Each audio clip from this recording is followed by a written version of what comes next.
My name is Lionel Barber. I'm the editor of the Financial Times, and I've been delighted to moderate the first panel on this critical subject. The panel is what's needed for business to secure and succeed in cyberspace. I'm not going to say anything about this subject. There are 5 experts alongside me, other than to say that it's a matter of global significance, and that's what the FT, these are the subjects that the FT likes to cover. The first speaker to my left is Matt Bross. He is the Chief Technology Officer of Huawei, the Chinese-based telecoms equipment supplier. And I would just say that I spent a most interesting 10 hours at Huawei in Shenzhen at the headquarters late last year. It's a fascinating company, right at the cutting edge of this subject. Over to you, Matt. And just one small point here. My other job is to keep this conference on track, or at least get it back on track in terms of time. So there's a scary lighting system there. If it turns red, you will know you've breached the cybersecurity level. Matt, over to you. It's going to turn red. Thank you very much, Lionel, and thank you, ladies and gentlemen, for joining. Let me begin by saying what's at stake here. You know, we are on a planetary basis looking to emerge from the global liquidity crisis, and there are signs of recovery all over the place. And I'm an optimist, so I say we're exiting from it. But if you consider what's at the base at risk here, should we, as the cyberfication of our lives is even more deeply imbued into everything that we do, have a crisis in confidence on the infrastructures that we depend on, we could see an effect on a global basis that would make this past liquidity crisis look like child's play. And therefore, the call to action that the East-West Institute has undertaken here is of tantamount importance. We at Huawei today serve over 1/3 of the world's population with our telecommunications network systems and infrastructure. We enable the networks of 45 of the top 50 operators on planet Earth to deliver those secure infrastructures. But yet, to move forward, these systems that we are building are moving from purpose-built, dedicated hardware-based systems to increasingly software-based systems. And this happens for some very simple and obvious reasons, in that infrastructures cannot move on the same time cycles as customer expectation. And people have this need today for, if you will, digital instant gratification. They want it now, and they want it right, and they want it the way they want it. But as we move in the infrastructures globally from hardware-based to software-based, I say from telcos to softcos, you increase the ability to insert threats into those infrastructures, and therefore potentially eradicate that confidence that we're building in networks. And so when we look forward, the question on the table is, what do companies need to do, okay, to go forward with confidence? And I think that the very simple thing that companies need to do is to begin to deploy their tactical capital along the strategic agenda of understanding that this is a challenge in each and every one of our organizations. This is not something that if you start and you restructure your entire capital budgets and you say, I'm going to crush this enemy with one swat, it's not going to happen. It will take, inside of organizations, a very principled, long-term focus where every tactical piece of capital that is deployed in your organization along that supply chain that Sir Michael referred to is focused on building increasing barriers, okay, to threats. When I think about it inside of Huawei, It's actually pretty simple. Threats will be inserted into systems, but what you need to do is to actually increase the barriers of entry of those threats into your systems. Okay, and by doing that, I headed up engineering for MasterCard for a number of years. Green light still, Lionel. And the basic business case was that you wanted to raise the cost of inserting a threat into the global payment system above that of counterfeiting a $100 bill. So there was an economic, because to create infinite security could cost infinite money. So at the bottom, you have to, in a business, in a company, is understand your business case. Deploy that tactical capital along a strategic agenda. If you can raise the level of effort to insert a threat into the hardware, the software, the services that you offer, beyond that of inserting a threat some other way, it will go a different direction. This, for companies, I think, is of tantamount importance, because you are the fiduciary of the customer information. We heard about privacy earlier. You're the fiduciary of this information. And by doing a couple of simple things, and I think, we're going to hear from some of my colleagues in the industry, Knightsbridge, that helps companies organize. You've got Deloitte. You've got many great companies that can help you. But if you deploy your tactical capital along a strategic agenda, if you understand the business case, what's at risk, so that you can make the investments appropriately. And I would thirdly, and just end with this, go and seek the advice of people outside your organization, while inside you can have all different kinds of tensions. People, as we heard from Sir Michael, being concerned about disclosing the vulnerabilities, the risks. This is an area where having an external set of eyes on the problem and helping you solve the problem at the board level, looking at that risk register, what's at stake, is of tantamount importance. Wrapping up, for us to have a sustainable exit from this global liquidity crisis, in my judgment, it is to bring the next billion people into the global economy on a planetary basis. At no time in the history of humankind have we set on so close to being able to do that. And should we, with the cyber technologies, the ICT technologies, be able to bring education, healthcare, financial services, transportation, logistics to the next billion people, we will have a sustainable exit from this global liquidity crisis. And should we be able to do that in a way that those people are not exploited by the cyber criminals out there and the cyber threats, we have a sustainable exit from it and an opportunity for economic growth for many of the companies, countries, and individuals represented here in the room. So with that, I appreciate your attention this morning and wish you all a great two-day conference. Thank you. Thank you very much, Matt,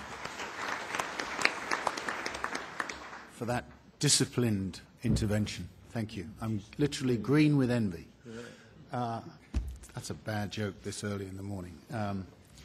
To my left, the next speaker, Natalya Kaspersky, who is the CEO of InfoWatch and also the co-founder of Kaspersky Lab, which is one of the leading software developers in Russia. Natalya. Yeah. Thank you very much. I've been recently speaking at many conferences which are devoted to the progress of Internet and IT in general. And people quite often speaking about social networks, mentioning cloud, mentioning creating new services and new opportunities which Internet creates. We at this forum and at this room are kind of a little bit looking back, so pulling the progress back in some extent, because we are forced to look at the threats which are associated with this progress. Unfortunately, the progress, which is good by itself, but brings some new type of threats which have not been in existence a few years ago. Just to mention some, when we see social networks appearing, the special type of new threats immediately appeared. The special malware, which infects the social networks and comes from one account to another, or some identity theft, or spam, which is distributing from one account to another and trying to sell you some services in the best case, and trying to involve you in the botnet in the worst case scenario. So it's just to mention with the social networks. And then we see many other type of threats associated with any kind of like progress. So what to do with it? Of course, we need to acknowledge the situation and understand that every time the progress makes steps forward, the criminal people are thinking how they can get an advantage out of it and what can they do in order to create some new progressive, if we can use this word here, progressive, malicious, either software or kind of attacks or fraud or whatever it might be, or leakage or styles of information, which is becoming also increasingly important over last years. The topic of this panel is about advising to the businesses what to do and how to protect itself. I have like a generic scenario which was almost mentioned by Matt before myself, so I cannot add too much to it. But my advice, if to put it in line, how would I start with analyzing on what needs to be done on the IT security for the company. I always recommend to start with risk analysis. Risk analysis and the company strategic moves or strategic goals. It is not necessarily that all the companies need to think about security like the most important issues. For some companies, for example, the information is not that important, so they probably do not need to keep the special systems to keep the information in, because information is just something like Financial Times, for example, I think, because that's a media which needs to distribute information outside. For other companies, maybe they are not that much care about, I don't know, being involved in the social networks or something else. So you need to understand the balance between the company goals and the risks. The risk analysis, it's something which goes first. How it would be conducted? Would it be conducted by outside expert or by the internal experts is the question of your choice. As soon as you understand your risks analysis and understand what the company is and then see as most dangerous potential threats for itself, then as a second step it will be the IT security strategy, right, written down. So that's what we needed to do. And only then it will be the technical means. By technical means, I understand everything. It might be infrastructure elements.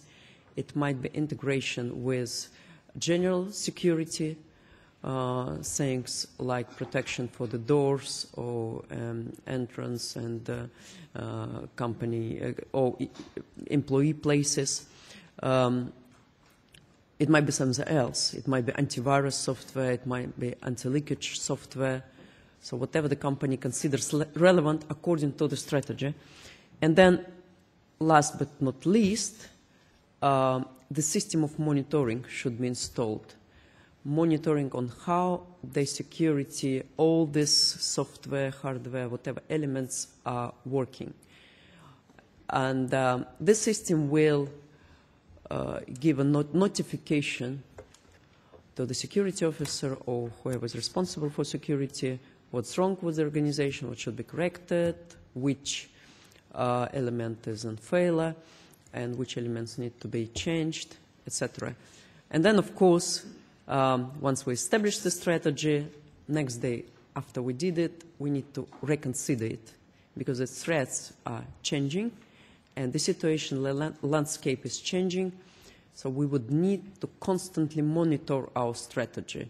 And then we start again to think, should we add more security, where and how? And so this is like, the security itself is not once established that thing. It's a process which must be constantly supported. So that's like my view about the security. Sorry if I mention too much generic things. Thank you very much indeed, Natalya. I mean, I suppose the one question that comes out from both interventions to date is whether companies need to fundamentally reorganize some of their structures at the top to accommodate the necessary changes. If you think about what's happening in governments, look at what's happened recently in Washington, certainly in the United Kingdom, you've seen reorganizations to devote new resources and to develop the kind of strategy that you outlined. But maybe we can come back to that point later. To my right, the next speaker is Matthew Kirk, formerly of the Foreign Office, now Group External Affairs Director from Vodafone. Thank you very much, Lionel. Well, the question in front of us as a panel is what's necessary for business to succeed. And I think if you're looking at the development of cyber society and the cyber economy, the single most important commodity is trust. We will not be able to deliver the immense promise that new technology offers us all if people don't trust the technology to be able to use it for their personal and business lives with confidence. There are many dimensions to building that trust on the commercial side, on the retail side, on the transparency side. I want to single out 4 which I think are directly relevant to the cybersecurity challenge that this conference has before it. First of those is what I describe as education and awareness. People are, I think, much more aware now of the nature of threats that there are in cyberspace, but the awareness is a rather general one and is not particularly specific to the types of technology they're using and the types of transaction they're performing. And within that, there is an enormous difference between the PC-based internet that most of us in the developed world grew up with and the mobile internet, which is growing very rapidly in the developed world and will be the primary means of connection to the internet in the emerging markets. And that difference is one of cultural awareness. Users of PCs are very used to the idea that they have a responsibility for security.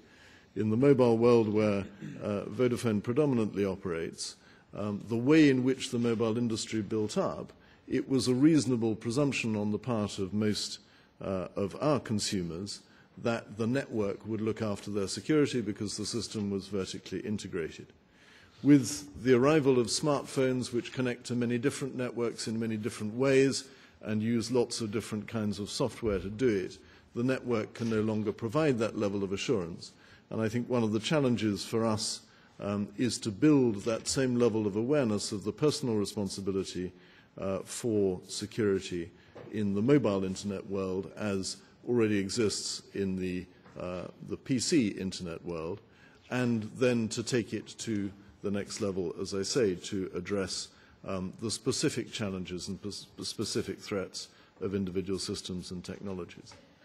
Second dimension is technology. The 2 previous speakers have talked about that. I won't say much about it, except that I think that it is worth looking at where the dividing line of responsibility comes between the ICT industry, the telecoms companies, the systems integrators and so forth, and the individual and corporate user of that technology. And very important in looking at technical security, not to ignore the personnel security dimension. The most secure technology in the world is not secure if the person using it is not using it securely. Third very important dimension mentioned by several speakers already today and a key theme of this conference, the private-public partnership dimension. This cannot be tackled within industry, it cannot be tackled within government, it has to be tackled jointly. Governments have resources and information available which are invaluable to those in the private sector, like us, who are constantly fighting different kinds of cybersecurity threat on a day-by-day, minute-by-minute basis. But equally, government cannot in and of itself secure its cyber society. Cyber society is far too dependent on the private sector for that to be possible. And within that, the international dimension, as Mike Rake mentioned earlier, is enormously important. It's not possible for government to look at cybersecurity as a purely national issue. Many of the networks, many of the systems providers which are being used on a national basis are themselves international in character and managed internationally. And fourth dimension, which I think in some ways is the most important, is to look at the question of jurisdiction. People cannot trust a system unless they have a sense of some means of recourse if things go wrong. And here in the UK, but I know in many other countries, the press have been filled in recent days with examples of individuals, some of them very prominent and very public, some of them quite private and much less prominent, who have felt their personal lives, business, whatever, to have been traduced by someone in cyberspace and not to have any means of recourse to tackle the perceived wrong. It's very difficult, this question of jurisdiction. Some parts of the ICT industry, such as telecoms operators like Vodafone, operate on a nationally licensed basis subject to national regulation. Other parts of the ICT industry operate on a transnational basis out of an individual jurisdiction but operating in many others without necessarily any legal or contractual obligations within those other jurisdictions. But unless we can find a way somehow to give the corporate and individual users of the cyber society and cyber economy technologies and systems, unless we can give those users the confidence that they do have recourse somehow through a system of jurisdiction, we will face an impossible challenge in getting the level of take-up which will deliver the benefits of the technology and the huge investments that are being made. And critical within that, looking at the cybersecurity challenge, is the question of enforcement. If there are standards being set, it must be possible to enforce them, and there must be bodies who are capable of enforcing them. It's very good to have the Secretary-General of the ITU here, which is a natural body to address these issues. But I would question whether the major international negotiations of a kind that the ITU is extremely competent and capable to deliver can move quickly enough in themselves to deliver the level of security that people will need in order to feel confident, or whether we don't need to invent some new way of establishing that jurisdiction and capability of enforcement which will lead to the level of confidence we need. Thank you very much, Lionel. Well, thank you very much indeed, Matthew. That was a terrific intervention linking everything from trust to the questions, as you say, very important questions of jurisdiction. It'd be interesting to hear what your company and some of the other major actors, if they're cooperating at the moment or talking jointly in their representatives to government on some of those questions, but we can, again, come back to that. So the next speaker is Matthew Sutherland, Managing Director of BAE Systems Detica. Detica, as everybody knows, was not so recently acquired by BAE Systems and is an expert company in this field. Martin. Right, thank you. So we pose ourselves the question, what's needed for business to secure and succeed in cyberspace? And I'd like to make a few opening remarks about the cost to business of cybercrime, and then to think of a couple of things that business could do to counter cyber threats. But before I do any of that, I think it's worth exploring a little bit the modern world's relationship with technology. because sometimes I think cyberspace and cybercrime is thought of as a kind of parallel universe which hasn't got anything to do with our real lives, and I don't think that could be further from the truth. If you go back to 1982, the American science fiction author William Gibson, who actually coined the phrase cyberspace in 1982, wrote this quote: "Cyberspace is colonising what we used to think of as the real world. I think that our grandchildren will probably regard the distinction we make between what we call the real world and what they think of as simply the world, the quaintest and most incomprehensible thing about us." I think it's this point that cyberspace and the cyber world is something which is different is not the case. If you think about the number of internet users there are in the world today, back in 1995 there were 16 million internet users. In 2010 that number had grown to 1.9 billion, or a third of the world's population. There are more mobile phones in the UK than there are people, which I'm sure is something which Matthew is very pleased about. The Boston Consulting Group say that the UK online economy is worth 100 billion to the UK economy. That makes it the 5th largest economic sector, ahead of transport, ahead of utilities, and ahead of construction. So the concept that kind of cyberspace is something different and parallel to the real world, I think we should draw a line under. We are all completely dependent on technology. It's the fabric of our society, it's the fabric of business, it's the fabric of government. So there's just a few kind of opening points then maybe to dwell on when we get to the questions. I think I'd like to start by saying that businesses have not yet fully recognised the potential impact of cyber risks and threats.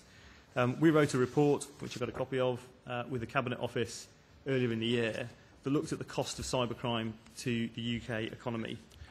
We concluded that we lose £27 billion a year in the UK alone. So if we think about that on a global scale, that is a huge black economy of illegal movement of money around the globe. The biggest victim in that 27 billion is industry, that loses 21 billion. And the largest threat to industry is industrial espionage and the theft of intellectual property. Some people have criticised our figures in the press as being inaccurate or in some way the way that we draw those figures together flawed. I suspect that's entirely true because the underreporting of cybercrime is enormous. So what I would say about those figures is they are probably wild underestimates of the true cost to the UK economy and the true cost to the global economy of cybercrime. So I don't think businesses have yet fully realised the size of the threat. They also haven't really thought about whether or not it affects them as individual businesses. So we recently ran a poll with Mori, Ipsos Mori, and 94% of businesses declared themselves fairly or very well protected against cyber attacks. All I'd say about that is completely contradictory to my own experience of providing cyber advice to companies. All the companies that we work for, and in fact anybody that's running IT, is under attack. So the fact that 94% think it doesn't really apply to them or they're well protected, I think is an interesting stat. So that's substantive point number one, is the cost to the economy. Number two is that given that that businesses don't yet recognise this is an issue for their business, we don't see boards and senior management within business taking the cyber threat seriously. We see it's often cyber defences are delegated to the IT function. Most businesses have got firewalls in place, antivirus software, but what they're doing is they're putting a vanilla set of generic responses to an unknown threat. What they're not doing is thinking about how those defences should be put in place to counter specific threats against their specific business. Which brings me on to my third point, which is I would argue that businesses should start to think about cyber threats from a top-down perspective. It should be a board-level issue, alongside all other risks and threats that are considered by boards to their own businesses. So a traditional risk management approach of thinking of the likelihood and the impact of particular threat scenarios can be worked through in cyberspace. And actually, I think there are enough examples now in the public domain of organisations that have suffered high-profile cyber attacks, and you can see directly the impact on their share price or the impact on their own business. And there are a number of examples in the press in the last week or two. So boards should be asking themselves, who are potential attackers against my business? What are their motives? What information could they gain access to within my organisation? And what impact would that have on my business if that type of attack were to be played out? And that's standard kind of risk analysis methodology, but doesn't seem to be applied by businesses yet to their technology infrastructures and to the data that they hold about their customers or other aspects of their business. So I think boards should be making top-down informed decisions. And then my last point really is to turn to maybe the business of this conference, which is what can the international community do about this? I've talked about UK business and the UK economy, but clearly this is an international problem with international actors and international threats. And I think the current patchwork of national policies and strategies doesn't really help multinational companies to put in place a coherent response to cyber threats. If you're a global bank or a global telecoms company, then thinking about legislation in individual states doesn't really help you put in place a coherent response. I think there's an interesting analogy here with the airline industry and airline security. If you get on a plane anywhere in the world, the type of security checks that you will go through in the airport to get on the plane are very similar, and they are set by minimum international standards. And I think we as an IT industry should start to think about what kind of international standards can we put in place to give us that minimum level of protection. Thank you. Thank you very much, Martin. That was a terrific intervention. I'm definitely going to steal, if I may, that line about cyberspace colonizing the real world. To our next speaker, Vartan Sarkissian, who's the CEO of Knightsbridge Cybersystems, again, expert in this field. Thank you, Lionel. Well, there are various ways a business can be secure and successful in cyberspace, especially in the international arena, which is the focus and the context of this summit. So these include obtaining local partners, licenses, approvals, creating exercises and an understanding with the local authorities or the local government, and also, of course, understanding their culture when they deal on an international sphere. But the answer is actually very complex because it really depends on the type of the business, the type of the area, the country, what kind of security are we talking about, what kind of networks they're using, so on. So in order to answer this with more depth, it's important to understand some characteristics of cyberspace and the question as well. So firstly, we need to understand that cyberspace is by nature unpredictable. So a good example of that would be my first cybersecurity experience 6 years ago when I used to run a social network. Woke up one morning, looked at the statistics of how many users we have, and suddenly I realized we have millions of users, and we've only been up running for 3 months. I quickly called my CTO, my CSO, I said, it's amazing, we're going to be bigger than MySpace. And after 3 minutes, he called me back. And he said, actually, you have 0 users. So that was my first experience of distributed denial of service. Long story short, we found out that the attackers were not state-sponsored, didn't have an agenda. What they had was they were just 2 kids they noticed a website that was becoming successful, and they decided to break it, just to see what happens. So you're dealing with a completely unpredictable space here. The second important thing we need to understand about this is that by nature, cyberspace is international. Even if you have a company that's local, deals only locally, but is connected and plugged into cyberspace, that company is already international. The third thing that we need to understand that the market itself of cybersecurity is segmented. You have a lot of countries with saturated security solutions, and you have a lot of countries where there are troubles and the issues arise from where there's a lack of solutions. With all of this, then you have export-import issues where these solutions from the more developed countries are unable to be exported into others because of security reasons. So there's a big segmented or disbalance in the market. So having understood these characteristics, and I think it's important, I like this question because it highlights an important fact. What does a business need to do to secure and succeed? if somebody came to me and said, what do I need to do to be 100% secure? Well, my answer would be, why don't you cut off your internet, shut down your communication, lock yourself in the house, and you'll be 100% secure. But obviously that doesn't work. So in order for a business to be successful in today's world, it needs to be plugged into cyberspace. So what is this balance between security and success that we need to achieve, and how does one achieve this? So the way we can, there is no one-fit-all solution, but we can identify a few factors. And the way I can categorize them are in three: internal, external, and universal. So when it comes to internal, the first thing I would agree is risk assessment. So a company needs to do a thorough risk assessment. And this divides into three parts: technology, operational, your staff, the nature of your business, where you're going, what you're doing, how you're exposing yourself. The third would be legal and compliance.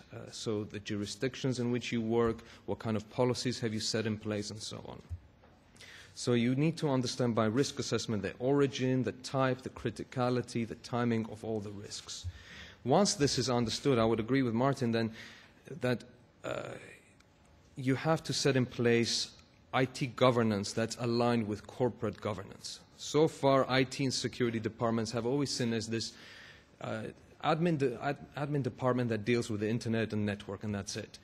But it's important for the corporate and the board to understand that now, in today's world, it's all one and needs to all come together. Once those two are established, risk assessment and then IT governance, then risk management needs to be set in place. So you need continually, and it needs to be set in place in such a way so that it continually evolves as cybersecurity and cyberspace evolves.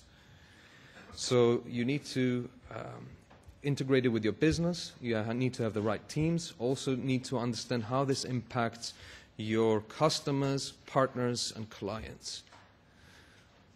But essentially, internal, it all depends on having a good CISO and CSO and a bold CEO that understands the complexity of this nature of cyberspace and is able to take this problem and apply it today rather than wait for some huge issues to appear in the future, and then it will be too late.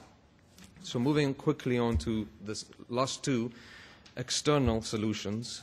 We've always talked about private-public partnership and international cooperation, very important. But I would actually take a step back and say, these are great ideas, great goals, but we're not there yet. We need to begin, we need to rephrase these two phrases.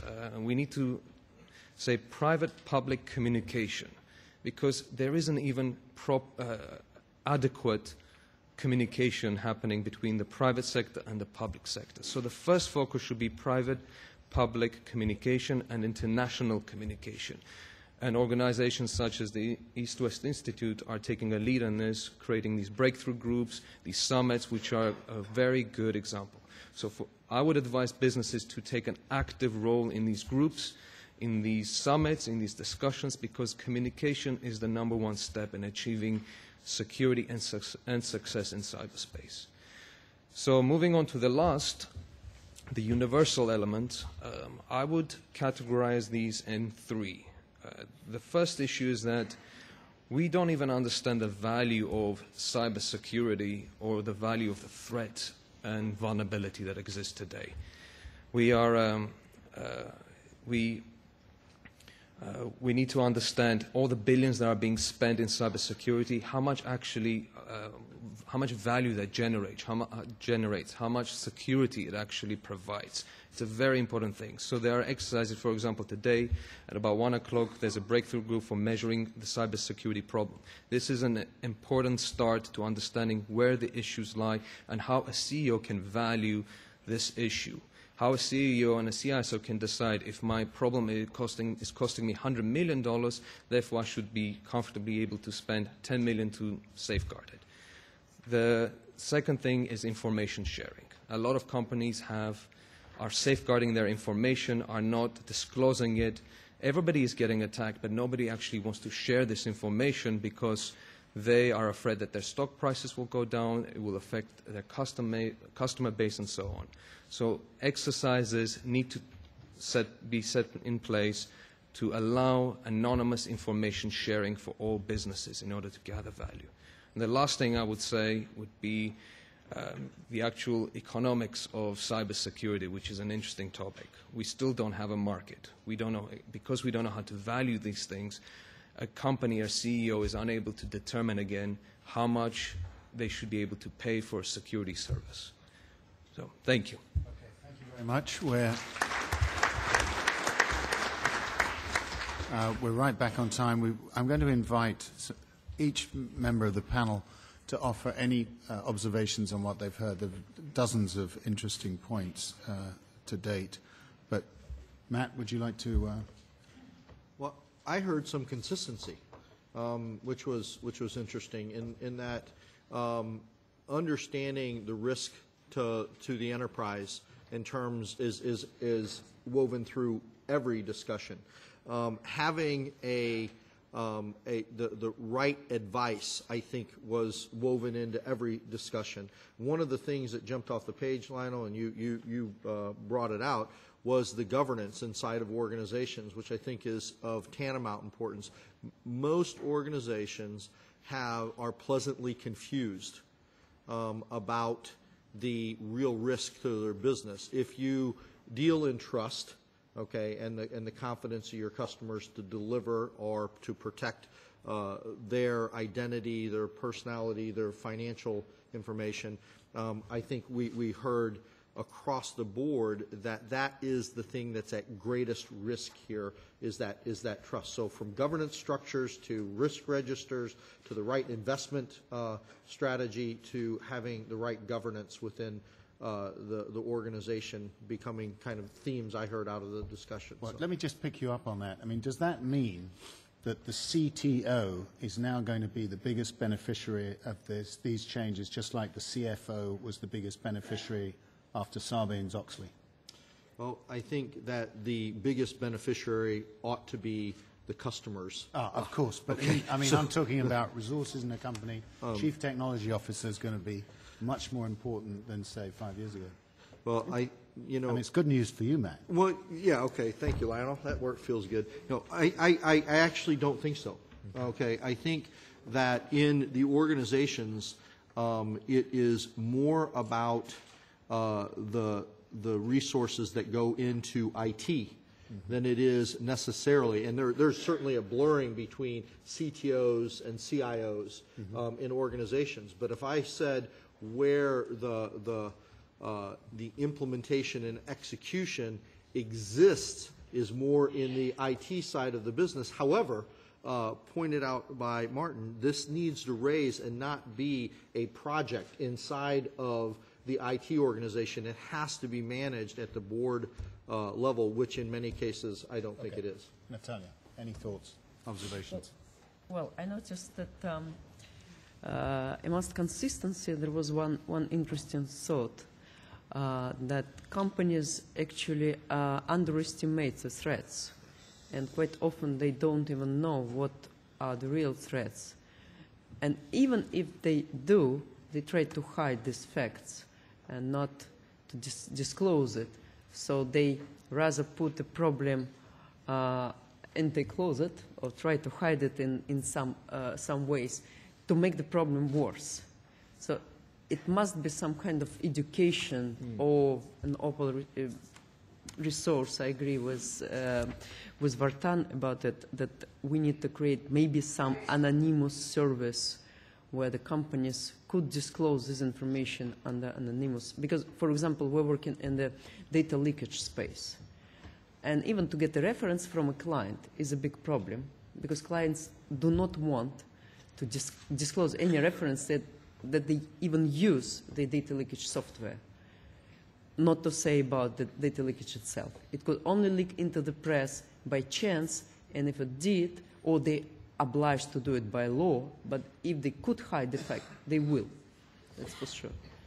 This is true, although increasingly companies are being much more open about the fact that they are under attack. I mean, I've noticed a significant difference in the last 2 or 3 years on that. Matthew. observations. Thank you. Two observations. One on the internal organisation of companies, and the point you were just discussing with Matt. I think it would be wrong if the CTO or the CIO or a combination of the two were sort of unique winners out of this, because I think that's an old paradigm of how organizations approach security, which is to sort of put it in a box and hope that somebody else is dealing with it. And I actually think fundamental to getting a corporate organization into the right place in terms of the nature of threat that we face from cyberspace is that everyone in the company needs to understand that they have a critical role to play in keeping both the corporate entity and its customers protected.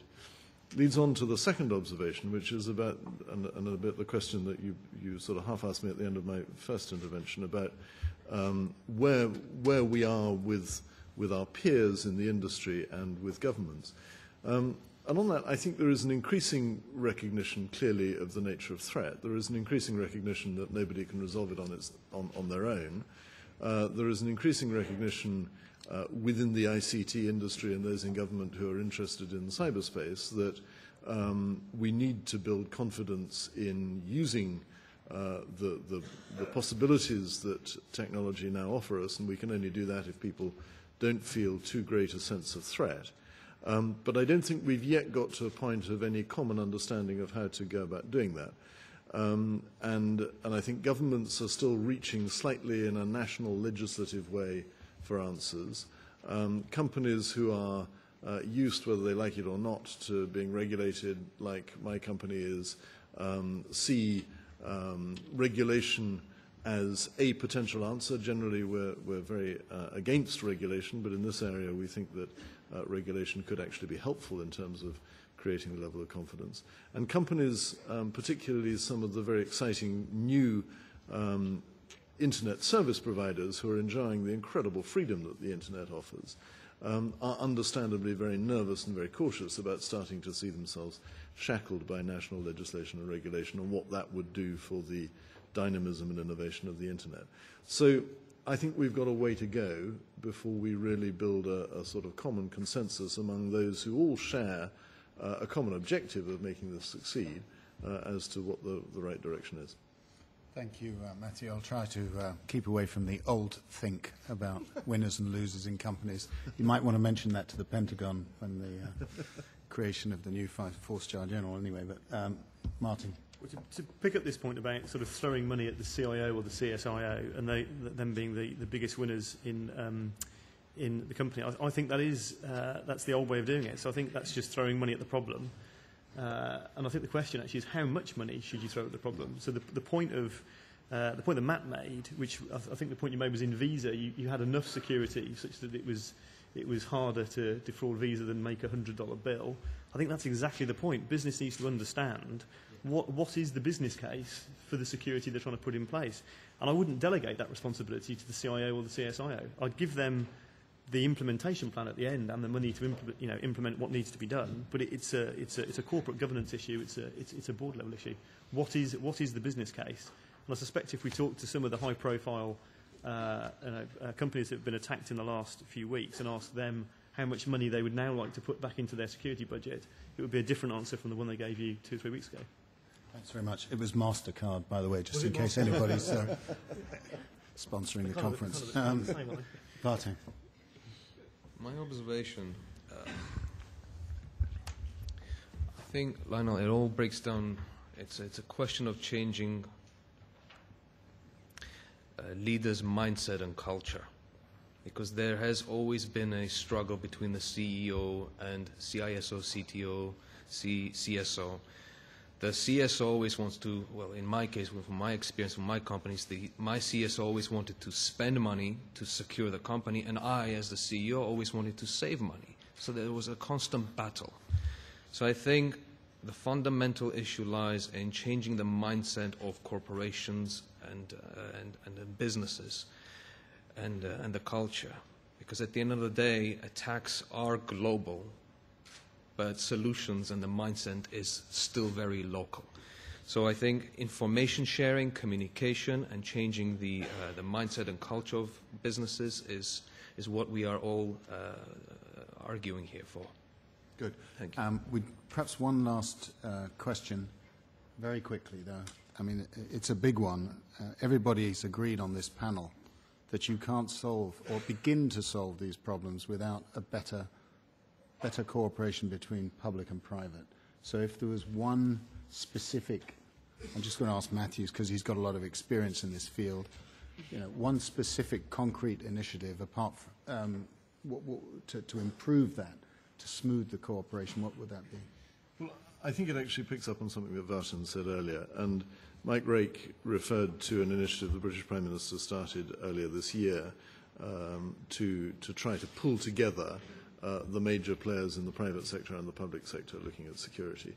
And critical to this is the free passage of information between the various actors who have it, so that you can respond to threats more quickly and build a more comprehensive picture of what's going on, what the nature of attacks is, and how they're conducted. But that's a matter of trust. I mean, to improve that free passage of information. And Natalya was just explaining how difficult that is, because companies are so conscious of taking any step which could compromise their own security. It's not only companies, it's intelligence agencies in government as well. It's a huge challenge. So if I take Detica as an example, they've built a system whereby, on an anonymous basis, insurance claims within the UK are cleared through a system, and using a set of artificial intelligence, you create a sociograph of the kind of risks and where they exist. And this happens through the shared information, but it is anonymized in that you don't pick on an individual or one person, but you can see patterns, and therefore out of those patterns you can notify different authorities. And in terms of accelerating the ability of organizations to get at the perpetrators, it is an incredible set of systems. So there are great examples, and this is just one that I'm aware of, and you might want to comment. So let's talk. Tell us a little bit about that. About where that system came from. So we do process kind of fraud data for the insurance industry across the UK.